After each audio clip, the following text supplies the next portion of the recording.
Assalamualaikum dear student. First of all, welcome to all of you to pre-9th class.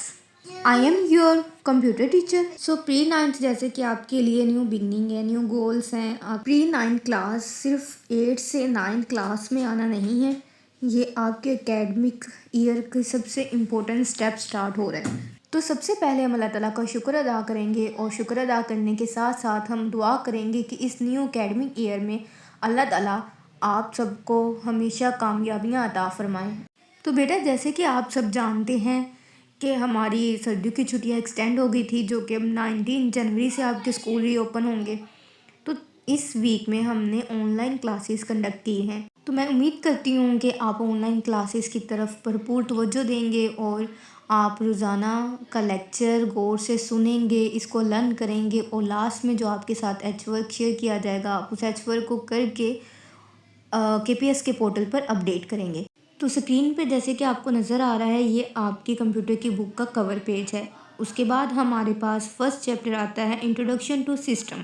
तो यहाँ पर हमारे पास page number 2 पर है कि थ्योरी ऑफ सिस्टम। तो हम सबसे पहले ये समझेंगे कि सिस्टम होता क्या है। बेटा जब डिफरेंट कंपोनेंट्स मिलकर काम करते हैं उसे सिस्टम कहते हैं, और वो डिफरेंट कंपोनेंट्स आपस में एक दूसरे के साथ कनेक्ट होते हैं। अगर उनमें से किसी एक में भी ख़राबी होगी तो हमारे पूरे सिस्टम में इशू हो सकता है।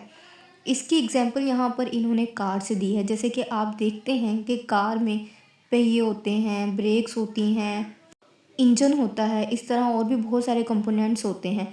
इन सब कंपोनेंट्स को मिलाकर कार बनती है, और अगर इन कंपोनेंट्स में से एक में भी इशू हो तो हमारी कार में इशू होता है।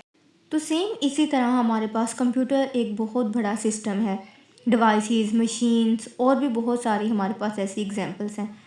तो बच्चे हमारे पास कुछ कुदरती तौर पर सिस्टम होते हैं, जैसे इंसानी जिस्म, पौधे और कुछ इंसानी बनाए गए सिस्टम होते हैं। यहाँ तक तो अभी हमने ये बात समझी है कि सिस्टम क्या होता है। अब नेक्स्ट पेज नंबर आप 3 पर आ जाएं। यहाँ पर आप टॉपिक पर आ जाएं, बेसिक कंसेप्ट ऑफ सिस्टम। तो बेसिक कंसेप्ट ऑफ सिस्टम में उन्होंने कहा है कि a system is described bye it's objectives, components, communication among components and environment in which it works. The components of a system communicate with each other to achieve the system's objective in an environment. System can be a simple like a thermostat or complex like a human body or a computer network. तो इस topic में बेटा बात हो रही है, वो हमें बता रहा है कि सिस्टम जो है वो डिफरेंट कंपोनेंट्स को मिलाकर बनता है, और उसके कंपोनेंट्स जब काम करते हैं तो वो उससे जो हमें नतीजा हासिल होता है वो उसकी आउटपुट होती है, जिसको हम ऑब्जेक्टिव कह सकते हैं। हमें यहाँ पर इस बात से भी आगाह कर रहा है कि सिस्टम जो है वो छोटे से छोटा बहुत सिंपल सिस्टम भी हो सकता है, और बड़े से बड़ा जैसे एक ह्यूमन बॉडी एक पूरा सिस्टम है और कंप्यूटर नेटवर्क एक पूरा सिस्टम है, इस तरह कॉम्प्लेक्स भी हो सकता है। नेक्स्ट हमारे पास टॉपिक आ रहा है ऑब्जेक्टिव। जैसे मैंने आपके साथ पहले जिक्र किया है कि ऑब्जेक्टिव कोई भी आउटपुट हो सकती है किसी भी सिस्टम की।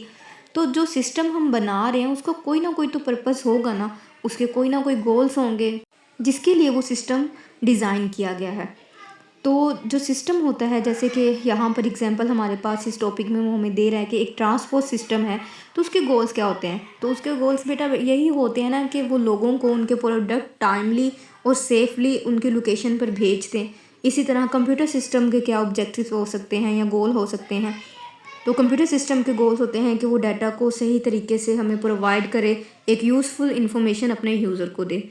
तो आज का लेक्चर बेटा आपका ऑनलाइन इतना ही था। आपने basic concept of system, objective, in 2 topics को अच्छे से तैयार कर लेना है, और ऑब्जेक्टिव को आपने अपने एच वर्क में राइट करना है और पोर्टल पर अपडेट कर देना है।